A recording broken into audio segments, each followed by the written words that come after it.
Sometimes when it comes to finds, they are broken, they are less to be desired, they just need to be fixed. And this is where my husband Chris steps in, and he is always in his glory.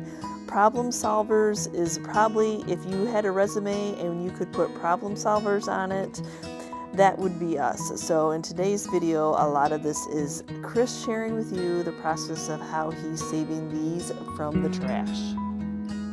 But these old coffee mills are just absolutely gorgeous. Now, at first thought when he was working on this, he thought, okay, well, since this one is broken with all the detail on the metalwork, I'll just take this one apart and make one. But as he was working on this one, he realized that the spring had just come unattached, probably from being moved around, dropped, what have you. So actually, he was able to save that one also. Then, okay, so we may have had 3 broken coffee grinders. So one was an easy fix, the other one he set off to the side, and now this one actually just had a broken base. So it just needed a base replacement, but it still has that beautiful detail on the top that, as for resale, it seems like a lot of people like that beautiful metalwork detail.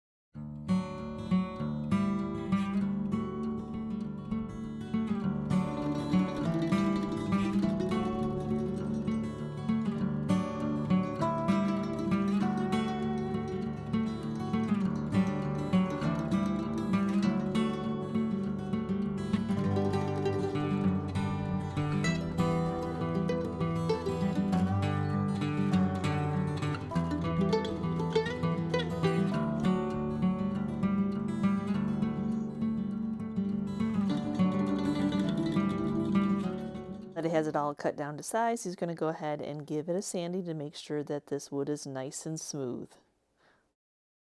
Now to reattach it, he's just going to be using some brad nails. No glue on this project, just the way the food and the coffee grains and your whatnot. It's just going to be just a brad nail. So what he's going to do is he's going to mark off where he needs to do the brad nails using a ruler so he can keep that straight. Because that's the hardest thing, is hitting that little wood area underneath that hidden piece so that you're not, going through and missing your spot.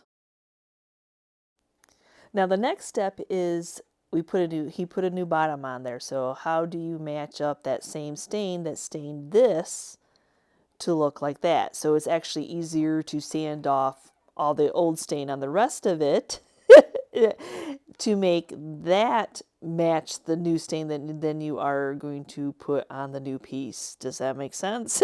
Yeah, sometimes you just have to do a little bit more work, to make it look right. Really was just the body of the coffee grinder that he needed to sand off to get that to match that new piece. So he's just going to be using some of the Howard's Restore product in the golden oak, and I think that'll be a close enough match to the drawer and the inside that it will still look like it was the original. With the first coat of the Howard's Golden Oak, it just wasn't quite there. It was a little bit too light, but I always have my faithful Waverly Antiquing Wax, and I knew once that was wet, I think that will take that up to the notch to make this all match and come together and actually give it that aged look. And then once that stain has dried, to make sure that it is sealed and it's easy to wipe off, he's going to go ahead and do a coat of the Varathane finishing wax to seal it all in before replacing the mechanism, which is really funny because not only was there coffee grounds in the drawer, y'all, there was whole beans in the mechanism still.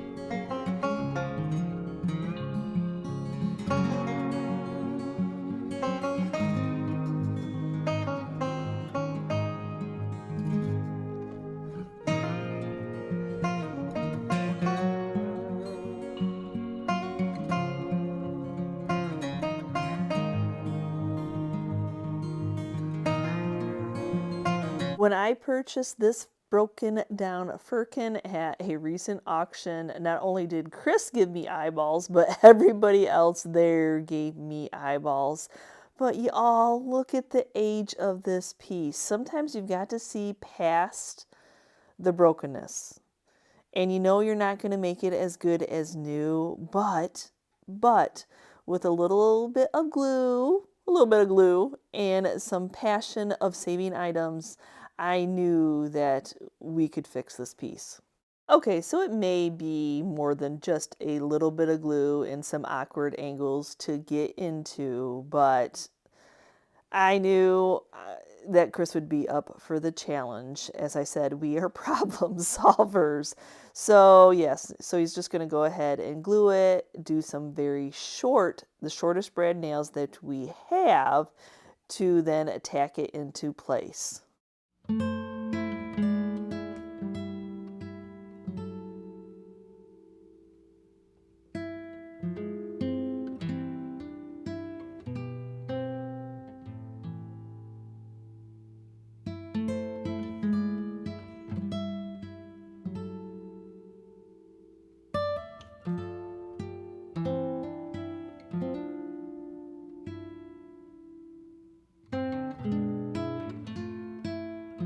Now it's come to the gluing of the handle. And unfortunately, the gluing of the handle is never if you just glued it, it may never be a secure fix because most people will want to grab the handle to move it around, not knowing that it has been replaced. So first of all, what he did was just put some Titebond glue, use a tape as a clamp to hold it in place until it dried and let it gave it a good 24 hours before moving on to the next fix.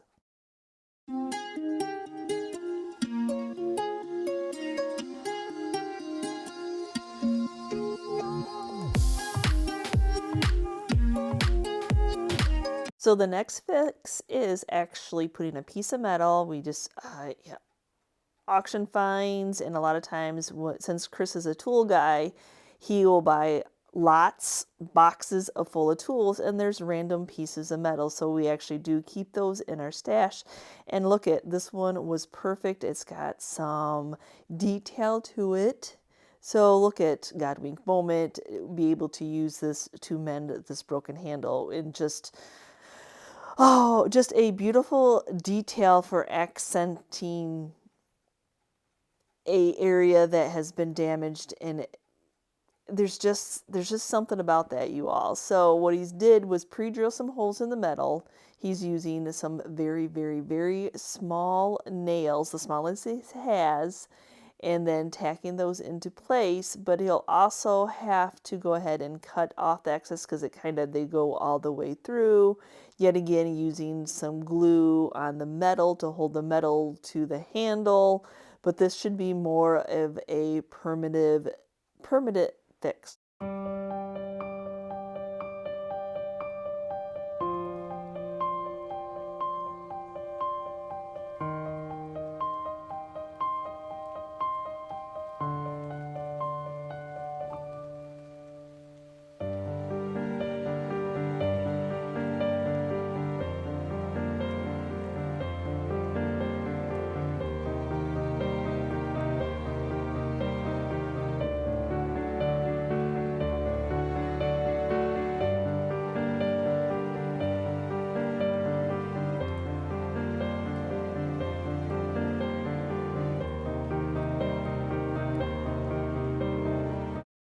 Now I picked up this vintage comb and brush holder, as a retired hairdresser, that has a place in my heart. I have one in my bathroom decor I absolutely love, but that overly painted job was a little bit to be desired. So Chris actually has a solution, I'll link it down below, a chemical solution for removing paint off metals. He does it a lot.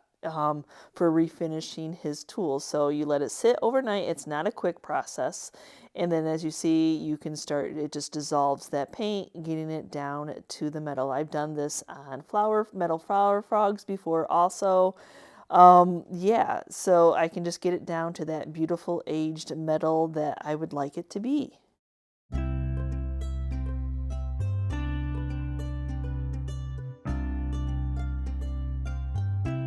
And there's not any really time limit. You just have to watch it. It's just easier to let it sit overnight. So both sides overnight, scrub the rest of it off. And so now he's going to take it out of the solution, make sure that it's nice and clean. Do a little spit shining, we're going to call it, and it will be good as, well, good as old.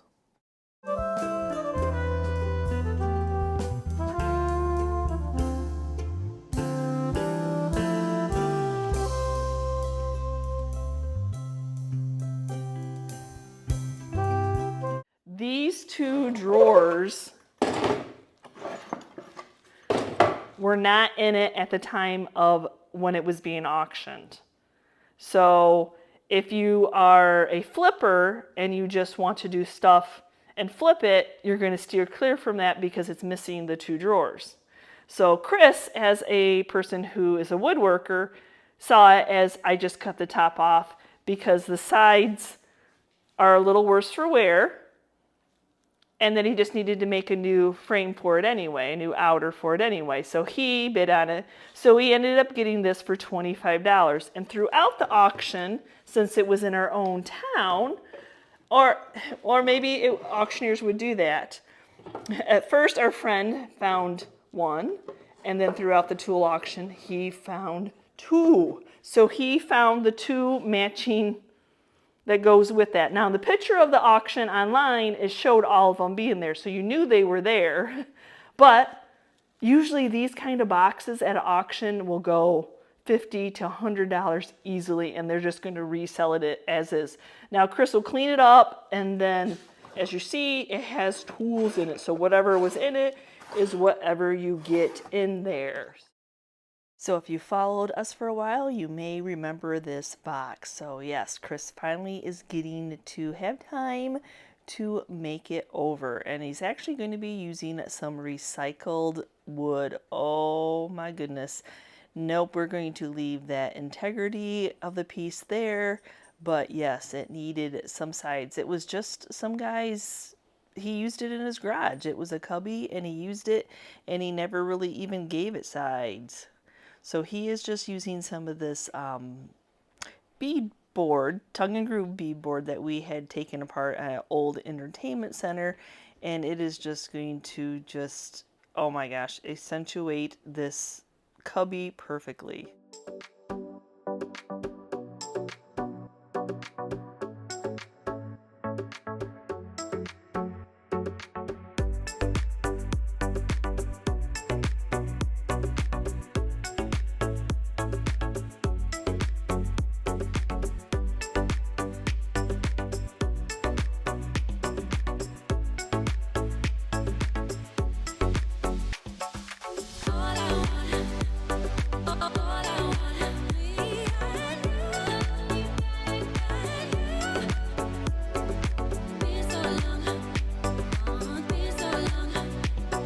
So now he needs to cover up where that fresh cut is. It's going the opposite way with the grain, so he's just going to go ahead and use some of this veneer edging. That way the grain isn't so obvious that you added a piece of wood to the side. So this is that you actually iron it on. So if you've never used this, this is kind of nice because it hides that edging. So yeah, plain and simply, you just iron it on. And then you just take a X-Acto knife, a utility knife or something, and you just cut off the excess. Then a little sandpaper to sand down that sharp edges, and now it's just going to be, looks like it's one solid piece of wood and you don't see that end grain. And now to top it off, literally top it off, he's taking some recycled wood and giving this a new top. Well, it didn't even have a top.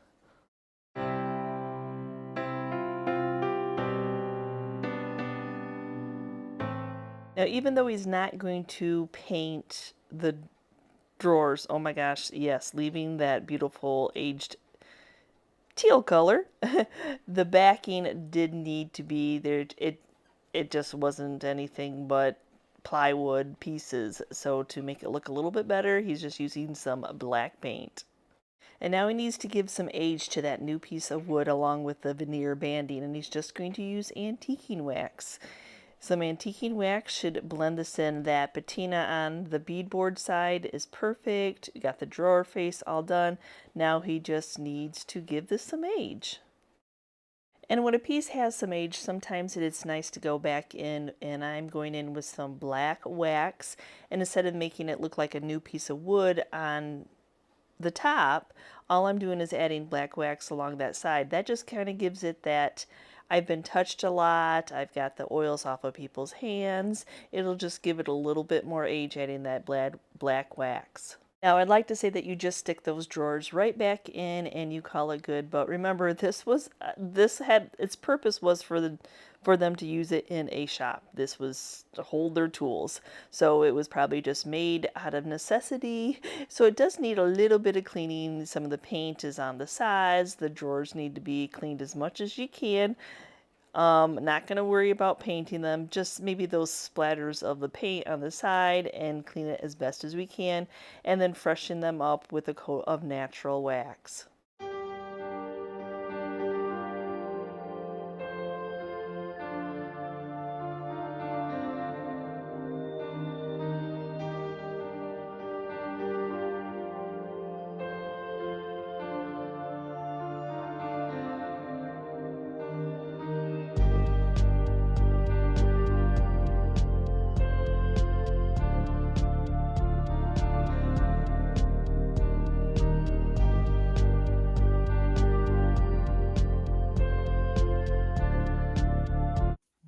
So thank you so much for watching today's video, and what did you think? Yes, sometimes salvaging items, secondhand finds, is not only about painting them up, making them over. Sometimes it's about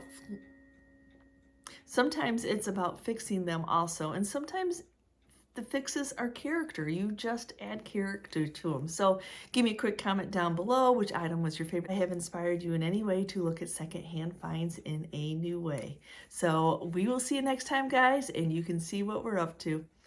Bye.